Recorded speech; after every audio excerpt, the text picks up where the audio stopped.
Time is of the essence right here, the past, present, and the future. This is Notable Timelines reminding you of who, what, and where.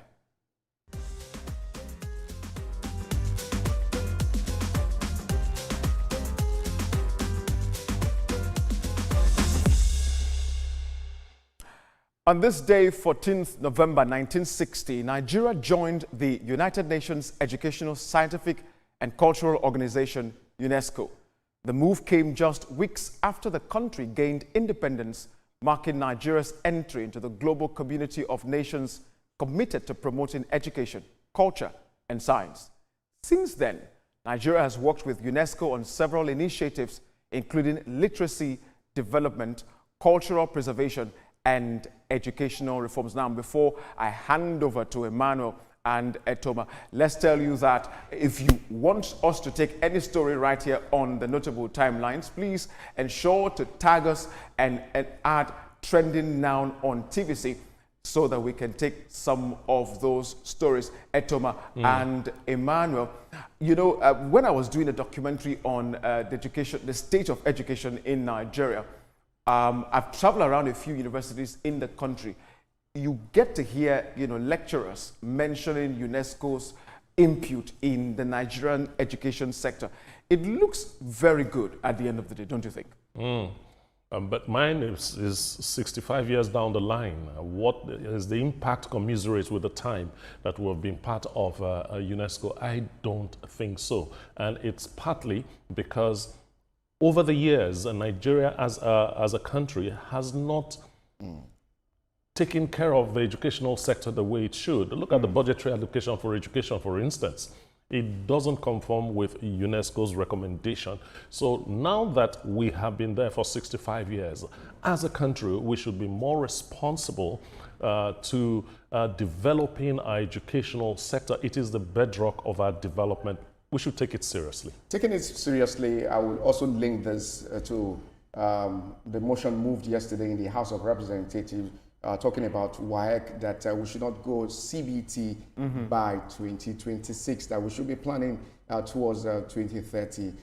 Because a lot of young Nigerians were deprived of passing their exams when we cannot even get it right with JAMB exams. You recall the malpractices, the malfunctioning of some of these computers we saw in the last JAMB exams. So for we to get it right, we must key to all these initiatives, things that would definitely bring more development to education sector in Nigeria. Not about the quantity, but the quality of graduates that we're churning out in the country should be able to stand out with any country outside the shores of Nigeria. But in all of this, we hope to see more development in the education sector.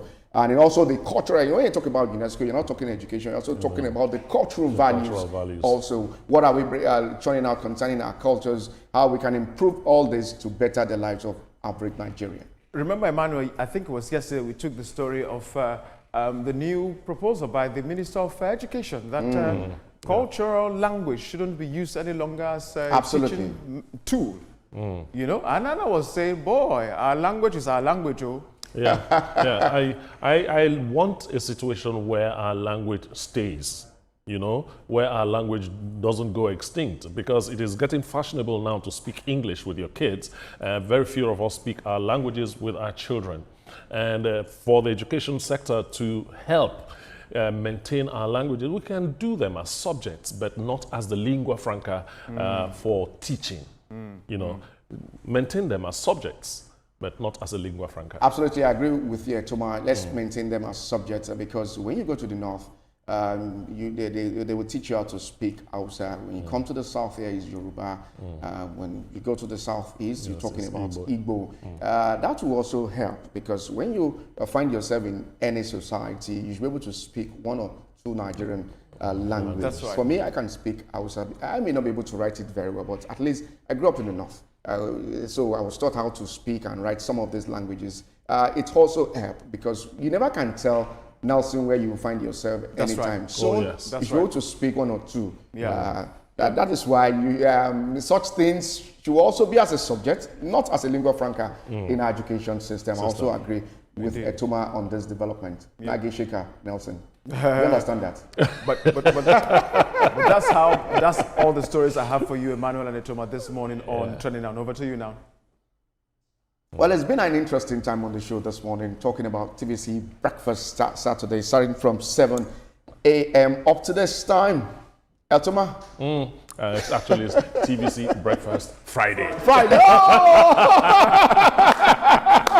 Well, it's a wake-up call that you should watch TVC Breakfast Saturday. Then tomorrow, starting 7 a.m. So we'll come your way again. I remain Emmanuel Ajayi.